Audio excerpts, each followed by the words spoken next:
welcome to today's episode where I want to talk about a question that came in that states, how do I stop with reassurance seeking, or how do I stop seeking out all this reassurance with whatever OCD and anxiety theme that you may have? Again, this literally can apply to any theme. So it could be intrusive thoughts about harm, sex, religion, could be about contamination, could be about whether you're a good parent or a good spouse or a relationship or, whatever.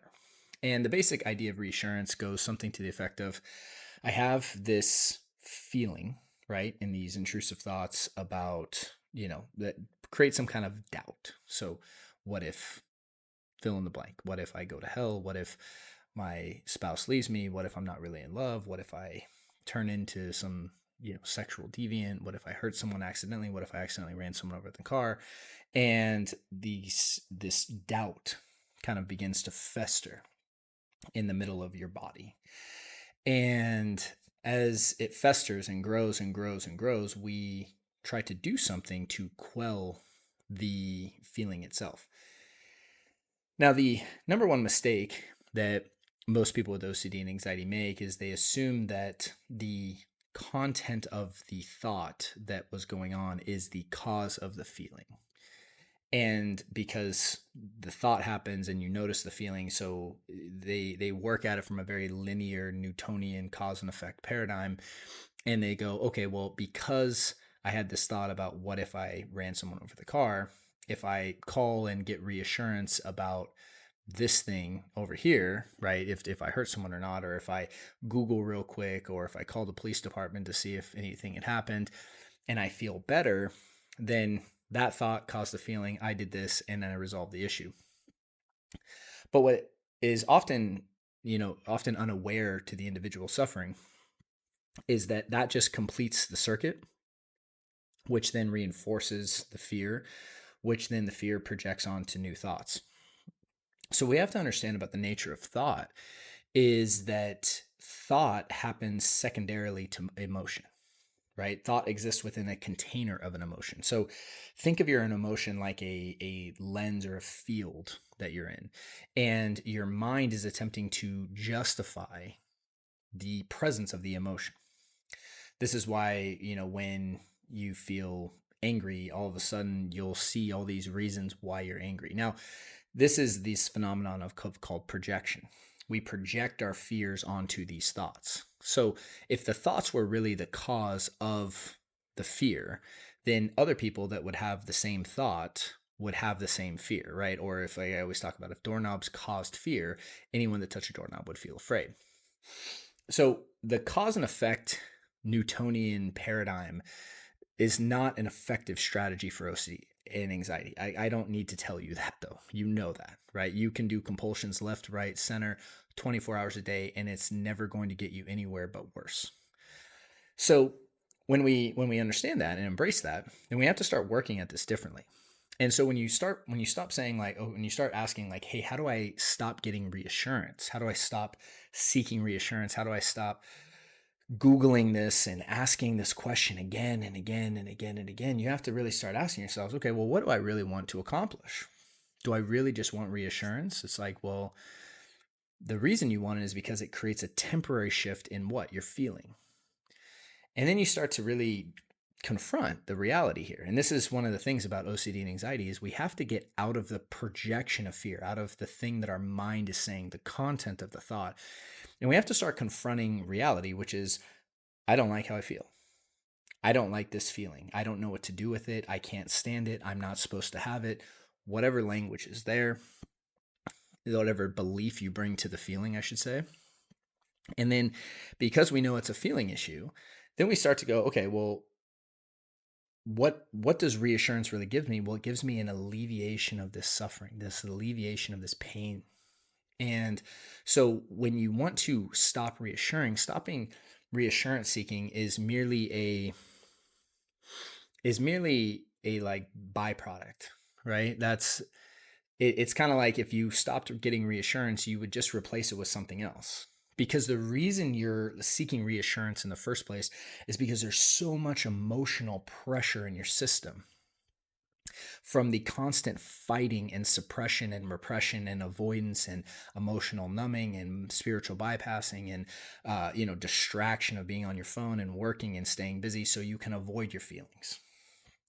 And that's really what this is all about, is people that are constantly getting reassurance, constantly doing anything compulsively for that matter, whether it's drinking or using drugs or washing or analyzing, ruminating, spending all this time in their head, or even, other activity, shopping, video games, pornography, right? Anything that's giving that dopamine hit. The reason that they're doing it is because it gives them an escape, or it quells a negative emotion that they don't want to experience. That's the only reason that really as humans we do most anything we do. Like if you ask yourself why you want what you want in life, period, like why do you pursue anything? It's because you think it will give you a higher emotional state. That's it. I've never once heard like, man, I really hope I get that promotion so I could get more depressed, right? I really hope that I can, have children so I can become anxious and neurotic all the time. Like no one says that, right? It just doesn't happen. And even then, why do we use certain drugs? Why do we do anything, and pursue any real goal? Is because we think it will improve our feeling state. Now, this really comes back down to an entire paradigm shift and philosophy shift of how you look at life in general. If you look at life as life causes emotions to happen, then you're always going to attempt to control life. And when we begin to understand that we have these emotions based off beliefs, based off stored emotional experiences that we have, and yeah, sure, certain things do happen in life that we react to, absolutely. But predominantly our emotions, especially our triggers, are old emotional patterns coming up.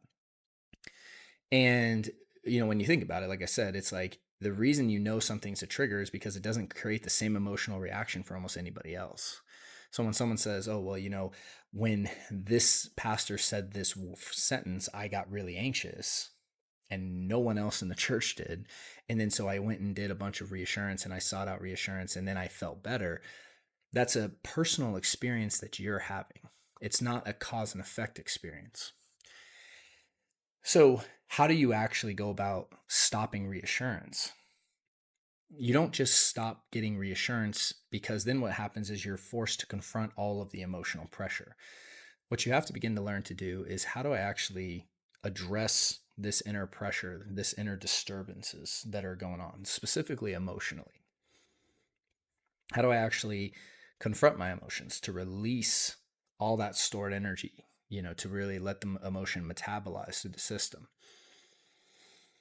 Because when you start to work at OCD and anxiety from a completely inner place, that's when you've actually found the correct place to work at, the correct place to focus on. Now, obviously in TBC and at Restored Minds, we emphasize this. This is like the cornerstone of everything we teach and everything we help people master, because it's what produces the most fruit for someone's life.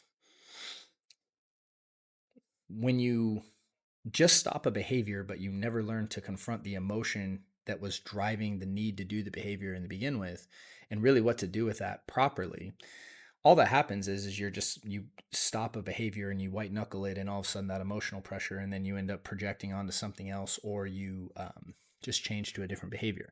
You mentally ruminate, you analyze, you do a bunch of mental compulsions, you just shift to a different behavior altogether. And this is why people who work at OCD and anxiety from a theme standpoint and just stop a compulsion standpoint, they may be able to eliminate compulsions for some time, but oftentimes the theme will just shift into something else. And then they'll do different compulsions about that. And they think that they're just like, oh, well, I had this type of OCD, but now I have this type, and now I have this. And then I had a panic attack, and now I have sleep anxiety, and I can't sleep, and it just bounces all over the place. So to the person asking the question of, well, how do I stop reassurance? It's like, it's great that you identified that reassurance is an impact negatively in your life, and that it is feeding the loop. But the goal of stopping reassurance is a short-sighted way of looking at this. And I want you to take an expanded view and look at, okay, well, why do I need reassurance in the first place? What do I think it's going to do? what emotion and what sensations in my body is it really going to help me quell and eliminate? And then from there, you start to realize, well, why is that here? What am I believing, right? What personas am I carrying around? And, all this other stuff. And you start to do the inner work to confront the emotion within you, not to try to do something externally to change it or suppress it or push it down. So I hope this was helpful. And again, if you're interested in learning more, please check out the links in the notes. We have some great resources over at restoredminds.com for you. Also, if you benefit from this show, please help us out by liking, subscribing, and leaving a nice review on iTunes and Spotify. And with that, sending you guys lots of love. Hope you guys have a great week and a great day. And I look forward to seeing you soon. Hey there, this is Matt Codde, and I just want to say thank you for taking the time to watch that episode. And if you found it helpful, we have some other episodes available for you as well that we've linked here. And if you're looking for additional resources, I have links down in the notes, or you can head over to restoredminds.com/start to get started with some new free resources that we have available. Thanks so much, and look forward to seeing you soon.